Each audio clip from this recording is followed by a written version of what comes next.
Soy camionero en la ruta de Salinas y durante 10 años de servicio nunca me pasó algo tan extraño como lo que voy a contarles. Debía entregar un cargamento de frutas en la ciudad. Eran las 2 de la madrugada e iba retrasado por culpa de las lluvias. La carretera estaba vacía, pero manejaba a una velocidad prudente para evitar que las llantas resbalasen. Antes de llegar al último puente, oí un grito y un hombre salió de los matorrales. Estuve a centímetros de atropellarlo y por suerte logré esquivarlo. Si hubiera ido a gran velocidad, estoy seguro que al frenar hubiera volcado el camión. Por el retrovisor vi que no le había pasado nada. El sujeto caminaba por la pista, tambaleándose, como si estuviera ebrio. Pasado el susto, me dio mucha rabia. Por culpa de aquel borracho casi había tenido un accidente. El sujeto llevaba una casaca naranja y una gorra roja. Pensé en regresar para gritarle, pero tenía el tiempo en contra.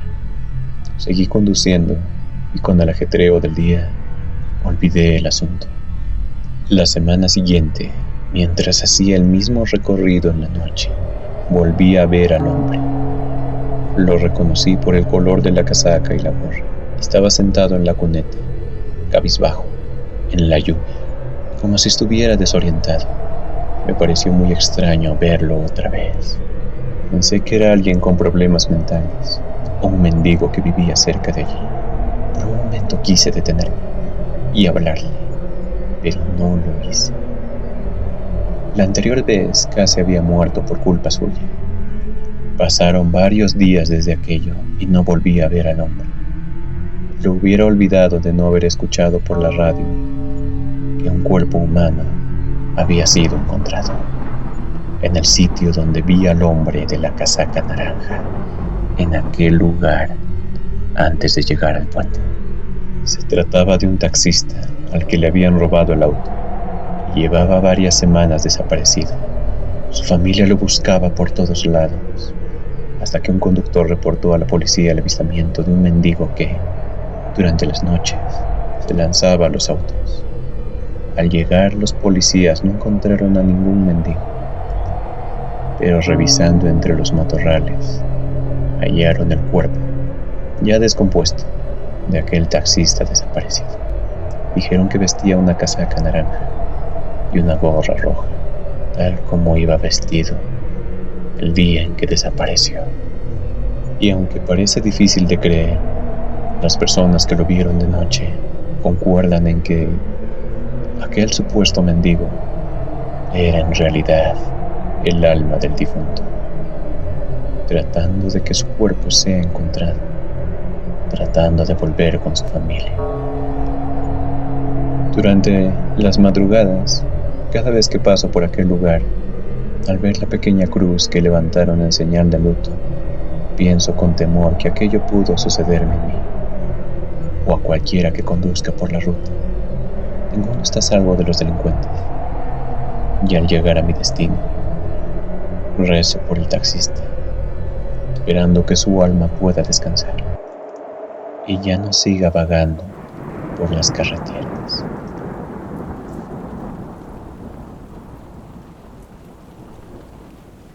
No olvidaré la noche en la que debí tomar una ruta alterna para retornar a mi casa.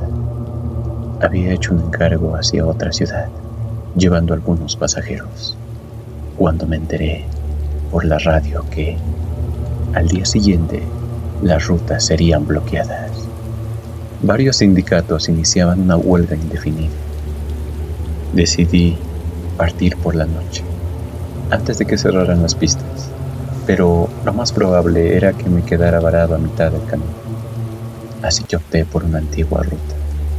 Es una carretera peligrosa, de tierra, al que los choferes le llamamos la caída del muerto. Acorta bastante la distancia entre Apurímac y Cusco, pero allí se dieron tantos accidentes que la gente dejó de usarla. No tenía opción, era las 11 cuando partí. Si no sufría ningún contratiempo, cruzaría la frontera antes que la cerraran. Por el abandono, la carretera tenía muchas rocas que me empujaban a conducir por el borde, muy cerca de los abismos. Tuve mucho cuidado con las curvas. Conduje bastante tiempo con normalidad, pero a medida que pasaba el tiempo, la oscuridad se hacía más espesa. Y eso de las 2 de la madrugada. Oí los gritos de una mujer. Detuve el auto, pensando que alguien necesitaba mi ayuda, pero no había ninguna luz encendida, ni casa, ni pueblo alguno. Aquello me pareció muy extraño. Bajé la ventanilla tratando de identificar la dirección de donde provenían los gritos, hasta que, más adelante, me pareció ver una mujer. Era una sombra blanquecina, parada junto a las cruces de los accidentes antiguos.